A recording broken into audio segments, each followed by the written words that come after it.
The medieval jester? A man in a vivid, uncoordinated costume, a hat with flexible bell-shaped horns, performing acrobatics and tricks to amuse a gathering of nobles. He is the court's witless companion, the object of scorn, whose sole duty is to elicit cheap mirth for his formidable sovereign. Reducing him to a mere comic figure overlooks the most intricate and hazardous aspect of his role. This common portrayal of a vacuous, inept jester reflects a deep misinterpretation of one of the most intricate and esteemed roles in the royal court. The jester's role defied expectations. He frequently held the sharpest mind. Amidst a structure defined by total authority, constricting norms, and dangerous courtly schemes, the jester maintained a special and nearly revered status. He represented the singular exception, though rarely women, who was permitted to challenge dominant figures directly. In a chamber dominated by insincere admirers who echoed the ruler's desires, the jester served as the authorized voice of honesty. His comments carried weight beyond superficial entertainment. They served as precise instruments for incisive political critique, biting social parody, and direct personal rebuke of the Lord. He functioned as the court's outlet for tension, a reflection of power's visage, and the sole figure capable of conveying harsh truths wrapped in jest. Mastery of the jester profession depended not on ignorance, but on profound awareness, a cutting-edge intellect, profound empathy, and a lion's boldness. The court jester title wasn't a blanket term applicable to all. In essence, it categorized two contrasting personalities whose court responsibilities and ranks differed drastically. To grasp the jester's function, it is essential to separate the naturally foolish from the professionally jesting. One group comprised those inherently lacking in intellect. These people were born with traits identified today as cognitive impairments, neurological conditions, or visible physical anomalies. In an era dominated by spiritual devotion and superstition, they were viewed as children of God. Their statements, appearing trivial or illogical, were occasionally considered authentic, unfiltered revelations. Their situation presented a perplexing and harsh contradiction. They were both cherished as companions or symbols and subjected to cruel ridicule due to their conditions. Their merit was assessed by their intrinsic characteristics, not by their functional abilities. At the farthest extreme of the scale stood the fabricated or authorized jest. This individual was not imposed upon by lineage, but a seasoned practitioner who embraced it as a profession. This represented the genuine royal performer from folklore. He was a quick-minded performer, a dexterous acrobat, a skilled musician, and a virtuoso in wordplay, conundrums, and rhyming taunts. His idiocy served as a carefully designed facade, a role he assumed to amuse and fundamentally to dissect. He was far from a simpleton. He was a creative figure and a thinker, whose craft demanded exceptional skill and emotional perception. Essentially, the genuine jester was revered for his essence, a vessel symbolizing unaltered honesty. The fabricated fool, conversely, was celebrated for his capabilities, transforming that truth into a searing and dynamic act. This second category, the court entertainer, faced a relentless, perilous balancing act. Within a royal court suffocated by sycophancy and shielded by dread, honesty was the most elusive and perilous asset. Counselors murmured what they presumed the sovereign desired, while aristocrats extolled virtues for royal approval. In this oppressive confinement, the jester offered the sole escape from stagnation. His real duty, masked by acrobatics and jests, was to act as the court's moral guide and unvarnished evaluator. It was a high-stakes act with no room for missteps. His shield was legal immunity as a sanctioned jester, an unstable veneer enabling bold remarks. Directly condemning a war plan would have meant immediate peril. Instead, he targeted the kitchen cat, mimicking combat with a utensil and a pan, exposing the real conflict's futility. He navigated complex truths through irony, avoiding lethal consequences with careful metaphor. Did a recent levy inflict harsh conditions on the general populace? The comedian refrained from voicing his grievances directly. He might narrate in a solemn tune how his financial resources had encountered a devastating decline. Was the foreign lord renowned for his overbearing attitude? The performer could abruptly display an exaggerated self-important walk, drawing apprehensive mirth from those who sensed the unspoken critique. He was a medieval counterpart to today's political satirists, wielding humor as both his pass and his armor. Each jest held a deliberate peril, walking the tightrope between wit and wrath. Mastery of human sentiment was crucial, gauging his lord's temper, frailties, and aspirations. The boundary between a sharp quip and a lethal jab was fragile and mutable daily. A jest that procured him a pouch of silver by night could demand a scroll of lashes by dawn. His existence revolved around perpetual risk, wagering his safety on his sharpness surpassing his master's anger. A jester's day of service didn't commence with the evening feast's wine pouring. It commenced the instant he awoke.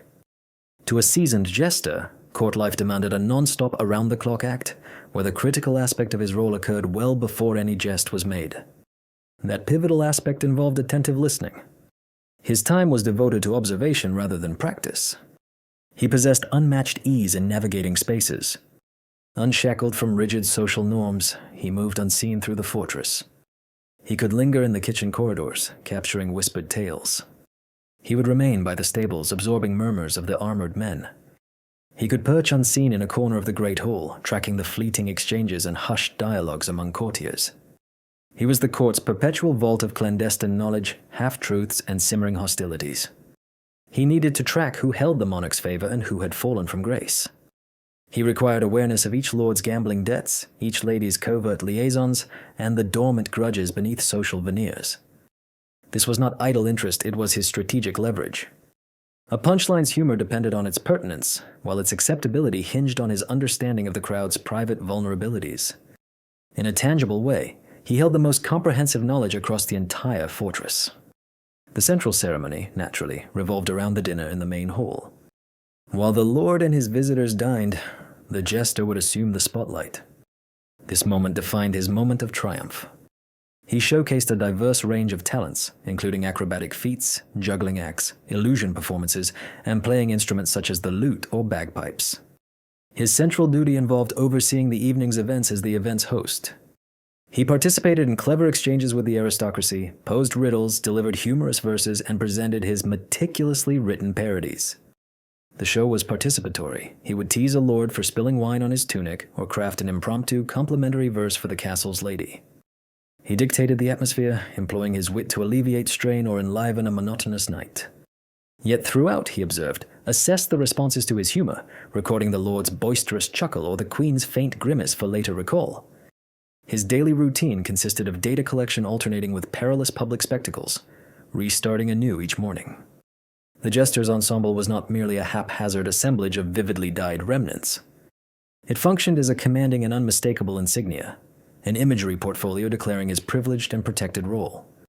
Every aspect of his peculiar attire, from the chimes on his headwear to the jester's visage on his scepter, carried a defined role, to visually distinguish him from the court and elevate him beyond societal conventions. The standout feature was the patchwork attire.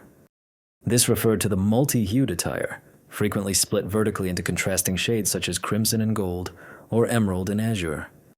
This lively, discordant design stood in stark contrast to the solemn, monochromatic garments of the aristocracy. It instantly identified him as an outsider, a person excluded from the strict societal hierarchy. It functioned as a visual pun, a living satire of aristocratic style. He donned the iconic jester's headdress, crafted to resemble the drooping ears of a donkey, the age-old emblem of folly. Equipped with ringing bells, the headpiece ensured his movements were always apparent. His arrival was heralded by a lively clatter, a persistent, audible indication of his presence and mischievous nature. The chimes served as an auditory cue for the court. The clown nears, order is about to shift. With one hand he gripped his staff, a humorous symbol of his perceived power. This was the marotte, a short stick adorned with a sculpted head, frequently a small twisted rendition of his own visage, including a diminutive jester's hat. This embodied his dual self, an object he could seek guidance from, assign blame to for a particularly bold prank, or wield to lightly tap the haughty aristocrats. It mirrored the monarch's regal staff, a persistent symbol that though the ruler governed the realm, the fool controlled the folly of the court.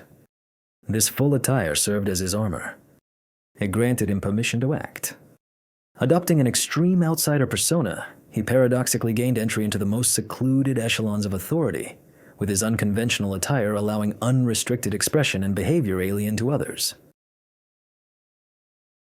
The jester's patchwork attire and right to jest provided a form of enchanted immunity, though it was a tenuous and fleeting power. Underneath the mirth and perks, his existence was marked by unrelenting, anxiety-inducing instability. His status relied solely on the moods of a single individual, his sovereign. In the strictest sense, a single poorly timed jest could spell his downfall.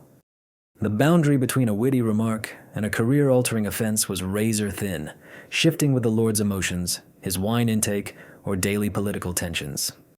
A comment that sparked laughter one week might, without clear cause, provoke a harsh, wrathful silence the next. That silence held the jester's deepest apprehension. The outcomes might be immediate and severe. The primary penalty imposed was corporal punishment. The same noble who had recently laughed at his humor could command his removal to the yard and flogging until bloodied, a tormenting and degrading demonstration of authority. His patchwork attire provided no defense against the whip. Being cast out was harsher than physical torment. A court entertainer was an ornamental privilege with no assurance of continued status. If his humor lost its edge, or if he truly upset his lord, or even riskily his lord's spouse, he might lose his garb and be expelled from the palace. For someone whose existence and income depended on court life, this meant a career-ending catastrophe. He would then be reduced to a nameless performer, roaming streets without recognition or security. In the gravest scenarios, a miscalculated jest could result in execution. Though records are scarce, historical accounts mention jesters who overstepped their bounds.